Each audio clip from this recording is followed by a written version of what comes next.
السلام علیکم دوستوں، ہم پڑھ رہے ہیں نمرہ احمد کا ناول مالا۔ آج اس کے ایپیسوڈ نمبر ہے 3۔ سٹارٹ کرنے سے پہلے آپ سے ایک ہی بات کہوں گی، میری آڈیو کو لائک کریں، شیئر کریں اور چینل کو سبسکرائب کریں۔ حصہ اول ہے، سٹارٹ کرتے ہیں۔ بارش شام تک وقفے سے برستی رہی، لگتا تھا کوئی بادل پھٹ گیا ہے، شاید کسی کا دل تھا۔ وہ بتیاں بجھائے اندھیرا لاؤنج صوفے پر لیٹی رہی، اس کا جوڑا ڈھیلا ہو چکا تھا اور رونے سے سارا مسکارا بہہ گیا تھا۔ ظہیر نے کب بیچا ریسٹورنٹ، اسے علم کیوں نہیں ہوا، یا شاید اسے علم ہو سکتا تھا۔ وارننگ سائن عرصے سے آ رہے تھے۔ چند ہفتے پہلے اوشن میں ظہیر کے کوئی لبنانی دوست آئے تھے۔ کم از کم ظہیر نے یہی کہا تھا کہ وہ اس کے دوست ہیں۔ وہ ان کے ساتھ ریسٹورانٹ میں نہیں بیٹھا، ساری جگہ گھما پھرا کے انہیں اپنے آفس میں لے کر بند ہو گیا۔ اور ہاں، اس نے سن رکھا تھا کہ ظہیر کی بیوی کا اصرار ہے دونوں اس کے ماں باپ کے پاس آسٹریلیا شفٹ ہو جائے۔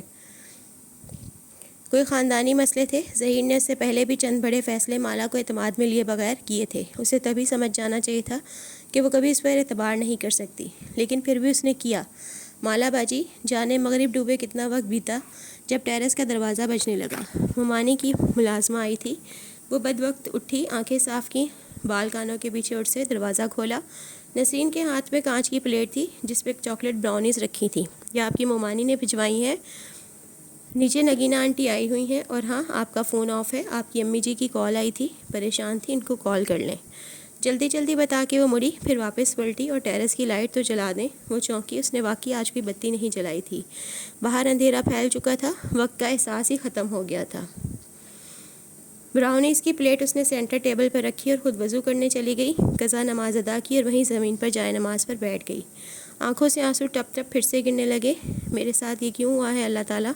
میں لوگوں کے دل نہیں دکھاتی، زکوٰۃ ادا کرتی ہوں، صدقے دیتی ہوں، میں تو چونٹی تک کو نہیں مارتی، پھر بھی میری جاب چلی گئی، اتنا بڑا سیٹ بیک۔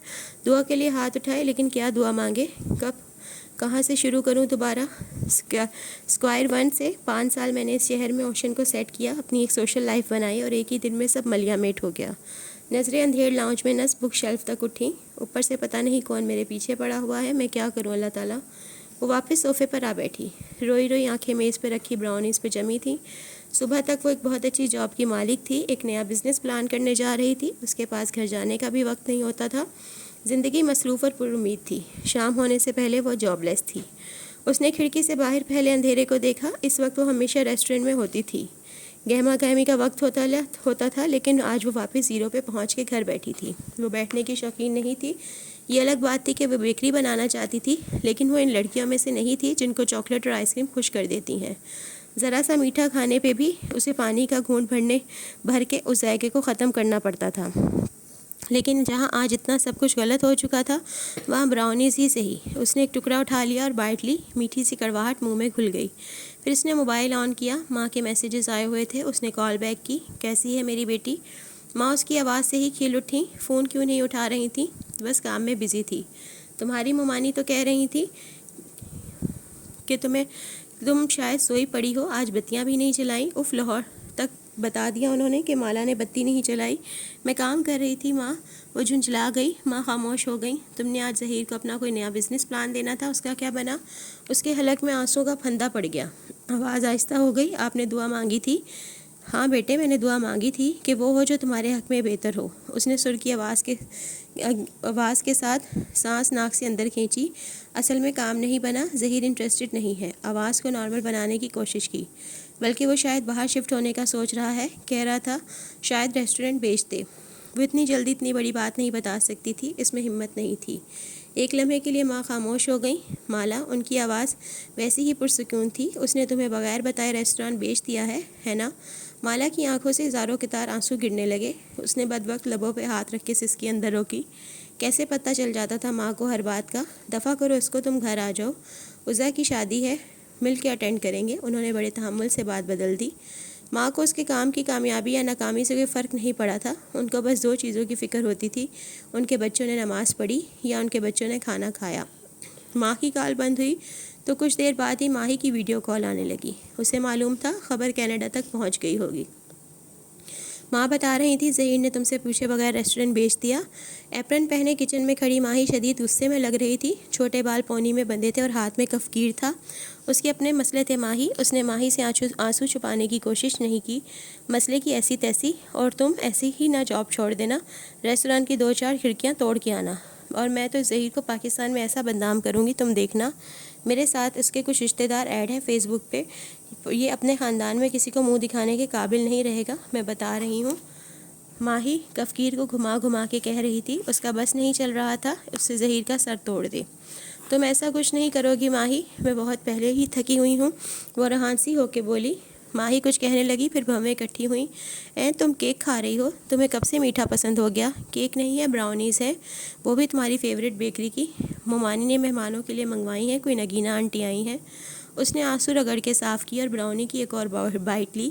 ذہن دوسری طرف لگانا چاہا، ہماری کون سی رشتہ دار ہے نگینہ آنٹی؟ وہ دبئی والی عزا کی شادی کے لیے آئی ہوں گی، مومانی کی کزن ہے اور ہمارے بابا کی بھی دور کی کزن ہے، وہی جن کا بیٹا رائٹر ہے زیاد سلطان۔ اس کی کتاب کا نیو یارک ٹائمز نے ریویو بھی کیا تھا، میں اسے انسٹا پہ فالو کرتی ہوں۔ اچھا ہوگا، مجھے یاد نہیں، اس کی یادداشت میں کوئی زیاد سلطان نہیں تھا۔ اوہو یاد کرو، سہیل کی شادی پہ ہم ان سے ملے تھے جب اس کمبخت پارلر والی نے میرے وال خراب کر دیے تھے۔ ماہی کا پسندیدہ لفظ کمبخت تھا۔ کوئی اچھا لگتا تو دیکھو کمبخت کتنا اچھا لگ رہا ہے، کوئی برا لگتا تو وہ ہے ہی کمبخت۔ ویسے مجھے پتا ہے نگینہ آنٹی اپنے بیٹے کے رشتے کے لیے آئی ہیں پاکستان، عزا کی شادی تو صرف بہانہ ہے۔ تم کیسے کرتی ہو یہ ماہی؟ کینیڈا کے ایک چھوٹے سے گاؤں میں بیٹھ کے تمہیں کیسے سارے پاکستان کی خبریں مل جاتی ہیں؟ چلی ویک ایک گاؤں نہیں ہے، اسلام آباد سے بڑا ہے۔ جاؤ، میں تم سے بات نہیں کر رہی۔ اس نے فون بند کر دیا، اور مالا یہی چاہتی تھی، اسے کچھ وقت اکیلے درکار تھا۔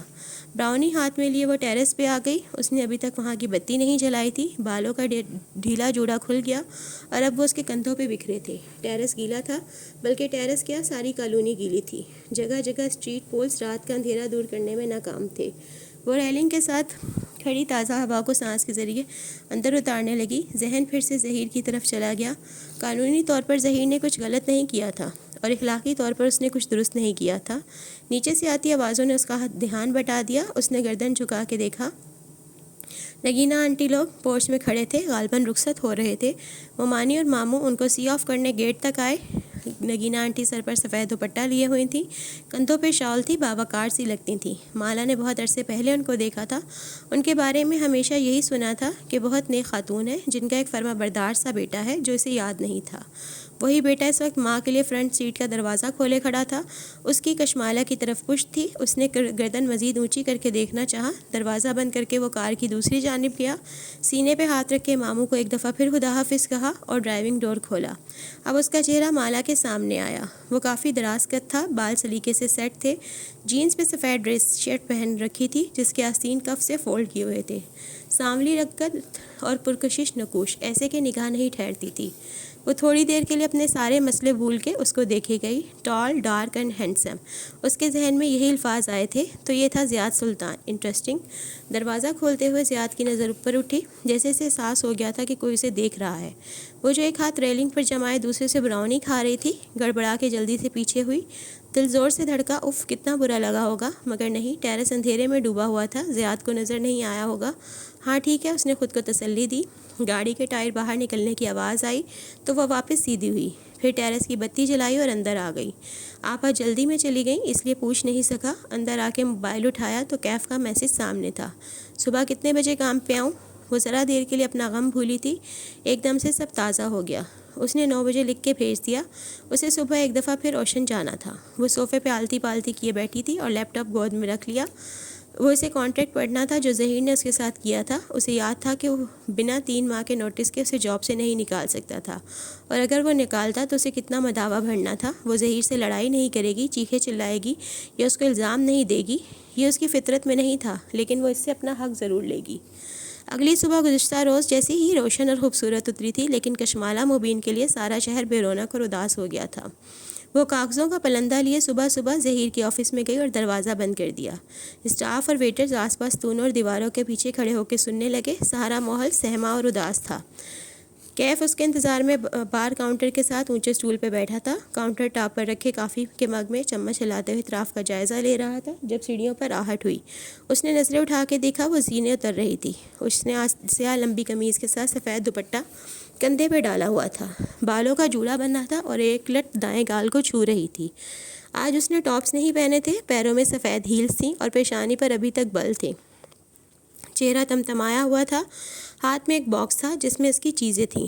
سب سے اوپر کیکٹس کا ننھا سا گملہ تھا. وہ اٹھ کھڑا ہوا, اس کے ہاتھ سے باکس لے لیا. تھینکس. اس نے ایک سرسری نظر کیف پہ ڈالی.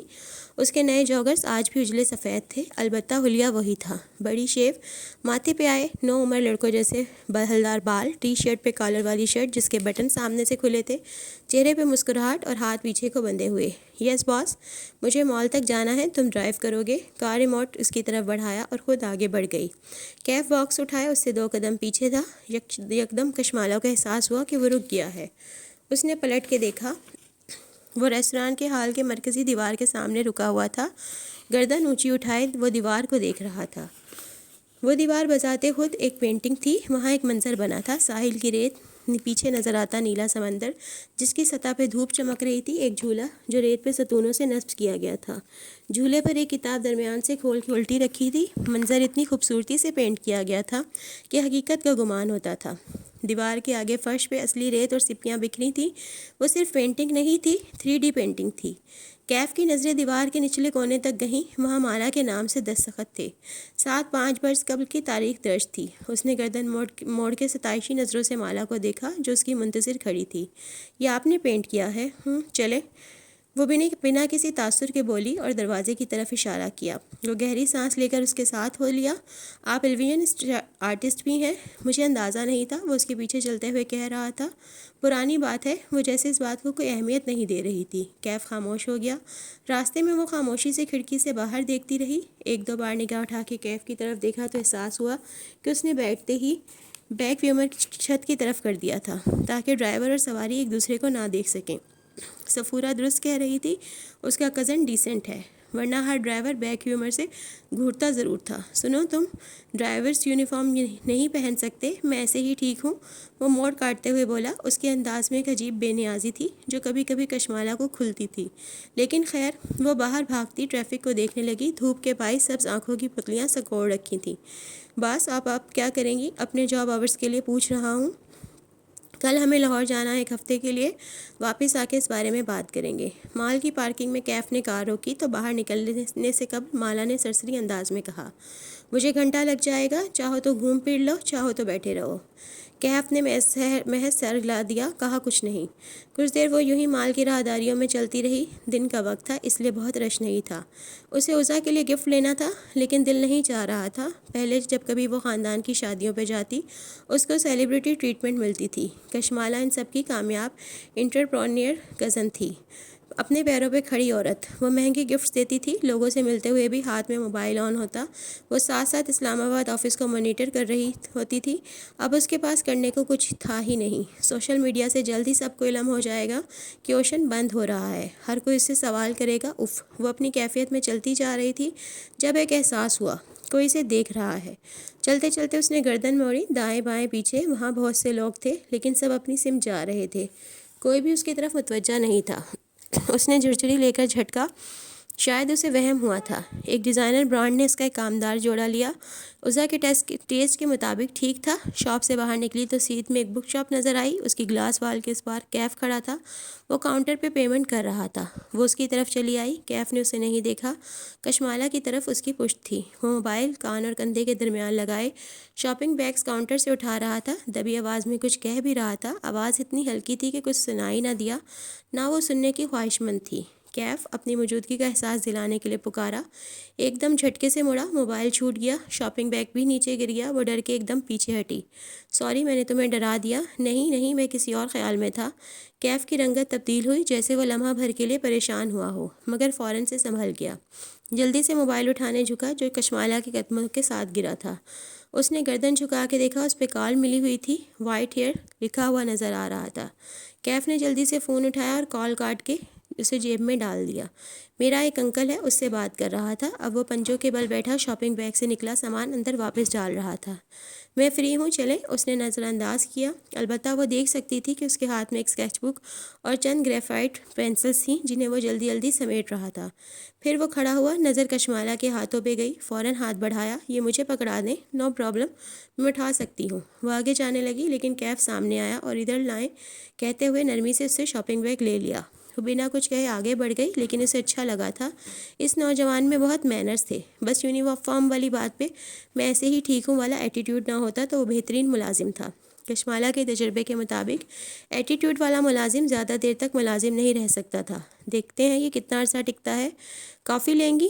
لفٹ کی طرف جاتے ہوئے کیف نے پوچھ لیا۔ وہ اس سے 2 قدم پیچھے چل رہا تھا۔ ہاں، میرے لیے ایک اسپریسو ڈبل شاٹ، رائٹ؟ وہ پرس سے کارڈ نکالتے ہوئے چونکی، آبرو تعجب سے اکٹھی ہوئی۔ تمہیں کیسے معلوم میں کیسی کافی پیتی ہوں؟ آپ کی اسسٹنٹ سائقہ سے پوچھا تھا۔ وہ مسکرایا، گال کا گڑھا گہرا ہوا۔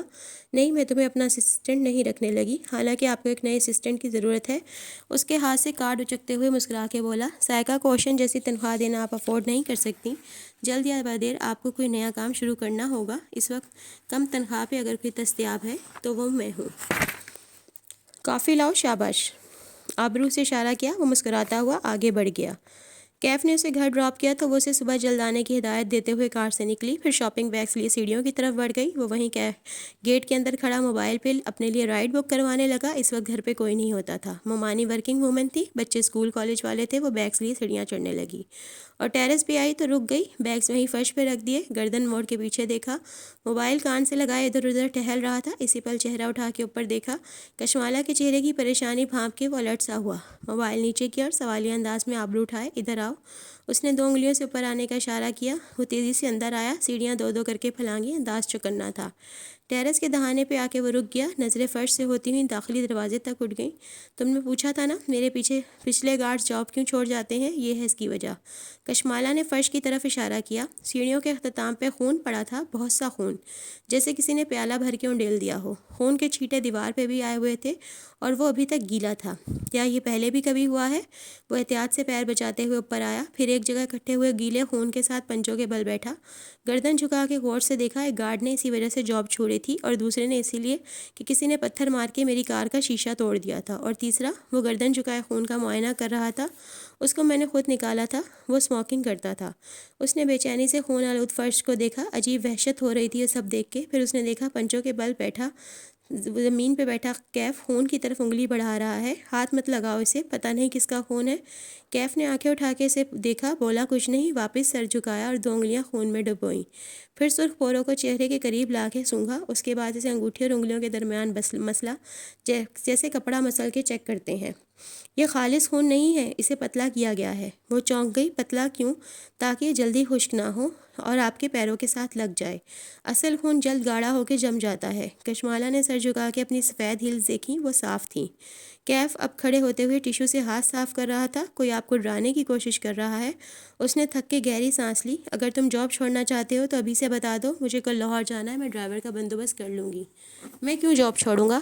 ٹیشو سے انگلیاں رگڑتے ہوئے وہ حیرت سے بولا، اس حرکت سے ڈر کے لوگ خون دیکھ کے ڈر جاتے ہیں۔ میں ایسے انسان سے کیوں ڈروں گا جو بزدلوں کی طرح چھپ کے کسی عورت کے گھر میں خون پھینکتا ہے؟